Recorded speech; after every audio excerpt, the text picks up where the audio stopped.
Pemirsa, lalu seberapa sulit KPK dalam menjerat mantan pejabat pajak Rafael Alun di tengah banyaknya fakta penyelewengan yang terungkap dan bagaimana koordinasi yang dilakukan Kementerian Keuangan untuk mendukung langkah KPK. Kita akan langsung membahasnya bersama staf khusus Menteri Keuangan bidang komunikasi strategis Justinus Prastowo dan pakar hukum tindak pidana pencucian uang Fahrur Dalimunte.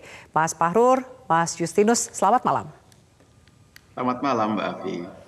Iya, baik. Saya akan ke Mas Justinus terlebih dahulu. Kita lihat sudah banyak oknum, terutama ASN di pajak dan bea cukai yang terjerat kasus korupsi. Dan kemudian saat ini perhatian tertuju pada seorang Rafael Alun yang dikatakan bisa jadi pintu masuk untuk mengawasi para pejabat hedon.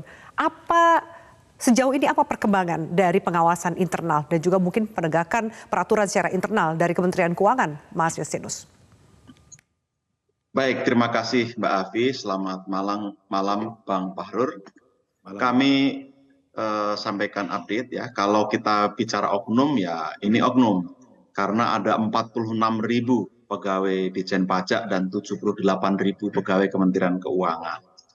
Dan kami dapat sampaikan bersamaan dengan pemeriksaan terhadap saudara RAT yang saat ini sudah diberhentikan dari statusnya sebagai PNS atau dilakukan pemecatan pada yang bersangkutan.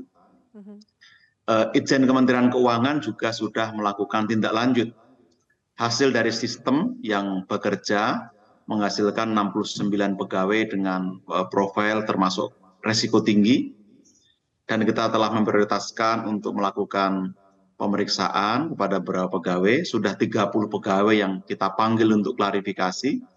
Dan kami juga bekerja dengan PPATK untuk mendapatkan informasi terkait dengan transaksi keuangan mencurigakan. Kami juga telah melakukan penegakan hukuman disiplin. Selain kemarin kita melakukan pemecatan pada saudara RAT, Kementerian Keuangan juga terus melakukan penindakan dan pencegahan terhadap pelanggaran disiplin organisasi atau kode etik. Tidak kurang dari korespondensi dengan PPATK, sinergi kami dari 2006 sampai 2023 sudah ada sekitar 352 pegawai yang mendapatkan hukuman disiplin. Dan juga telah dilimpahkan ke pengadilan, ada 16 pegawai dan sudah divonis. Dan selebihnya juga kita lakukan audit investigasi dengan beberapa hukuman disiplin. Itu yang dapat kami sampaikan, dan kami terus bekerja keras untuk memastikan pencegahan juga semakin kuat seiring dengan momentum bersih-bersih yang sekarang kami lakukan, Mbak Afi. Baik, Mas Justinus, ada yang mengatakan kalau diperiksa di Itjen sama saja diperiksa secara internal. Dikhawatirkan tanda kutip seperti jeruk makan jeruk, atau jangan-jangan transparansinya kurang terasa. Mengapa tidak didorong saja ke KPK? Apa tanggapan dari Mas Justinus mengenai pendapat seperti itu? Baik, Inspektorat Jenderal bekerja dengan kewenangan yang diberikan undang-undang, yaitu di ranah administratif memang. Jadi tugasnya adalah menegakkan disiplin pegawai. Kami tentu bekerja dengan sistem dalam konteks three lines of defense. Sistem bekerja memastikan pengawasan melekat dari atasan langsung, dari unit kepatuhan internal maupun dari Itjen sendiri dilakukan.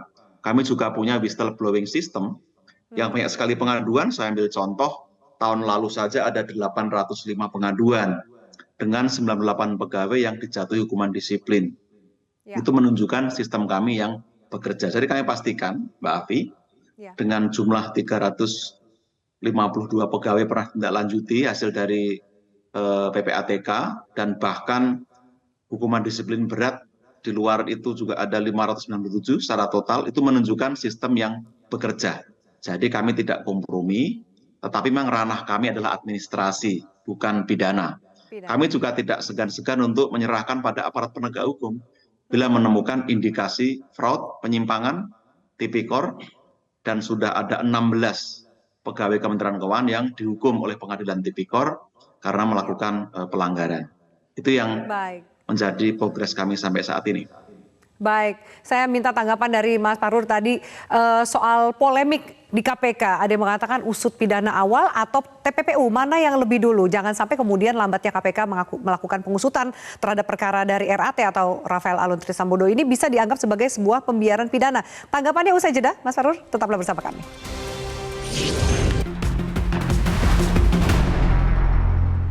Ya baik, Mas Farul, saya akan ke Anda soal pengusutan kasus Rafael Alun Trisambodo ini. Bagaimana Anda melihat? Apakah memang seperti yang banyak dikatakan kok lambat sekali?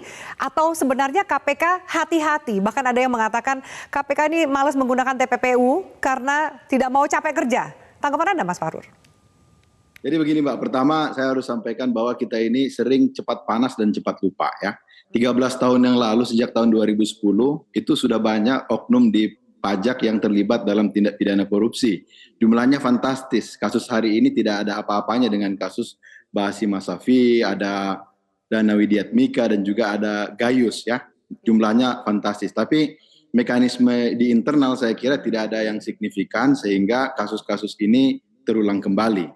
Nah, terkait pertanyaan Mbak Afi tadi ya, ini kenapa lamban, kenapa lama? Saya kira saya memahami betul apa yang sekarang sedang dialami oleh KPK. Karena begini, pengusutan, pertama sebenarnya kalaupun ada tindak pidana dalam kasus ini, paling tidak itu yang mungkin terjadi adalah tindak pidana suap ataupun gratifikasi. Sementara untuk mengidentifikasi suap ataupun gratifikasi yang terjadi di masa lampau itu sangat susah. Makanya kalau Mbak Afi cek atau pernah dengar atau lihat, di KPK itu jarang sekali atau bahkan tidak ada kasus suap masa lampau. Pendekatan KPK untuk kasus suap gratifikasi itu OTT. Kasus korupsi masa lampau biasanya yang dipakai kerugian negara. Sementara kalau untuk kasus seperti ini, tindak pidana asalnya adalah suap dan gratifikasi. Sulit sekali untuk dideteksi. Saya mau bicara bahwa ada kasus sejenis, misalnya dulu ada kasus di Peru nih, ini di negara lain, Alberto Fujiyama itu saat otoritas korupsi di sana mencari tahu korupsi di masa lalu, nilainya 2 miliar dolar, itu selama 5 tahun diidentifikasi yang ketemu cuma 180 juta dolar saat itu. Jadi sangat jauh dari nilai korupsi yang sebenarnya. Makanya saya memahami betul apa yang dirasakan oleh KPK saat ini, sulitnya mengidentifikasi suap di masa lampau. Apalagi begini Mbak Afi, saya sebelum mereka mencari tahu kasus ini di masa lampau, ini PPATK, Kemenko, kemudian Kemenko sudah mempublikasikan hasil intelijen bahwa ada transaksi 500 miliar. Kita dari keilmuan tindak pidana pencucian uang itu biasanya kita diminta untuk mengerti apa pola pikir dari koruptor, apa pola pikir dari pencuci uang. Kalau saya dari paradigma atau sisi yang melakukan pencucian uang, pasti setelah saya mendengar informasi bahwa saya telah ditelusuri, saya akan komunikasi dengan oknum-oknum yang dulu saya berhubungan. Misalnya dulu ada transaksi mencurigakan 10 miliar dari si A, itu dari hasil suap misalnya. Saya akan buat misalnya ada dokumen dengan beliau bahwa dulu itu hutang piutang, sehingga bisa dipersiapkan sebelum pemeriksaan atau penyidikan dilakukan. Jadi saya kecewa gitu ya, kenapa PPATK yang fungsinya intelijen justru mempublikasikan hasil intelijennya. Harusnya kan diam-diam kemudian kasih ke aparat penegak hukum.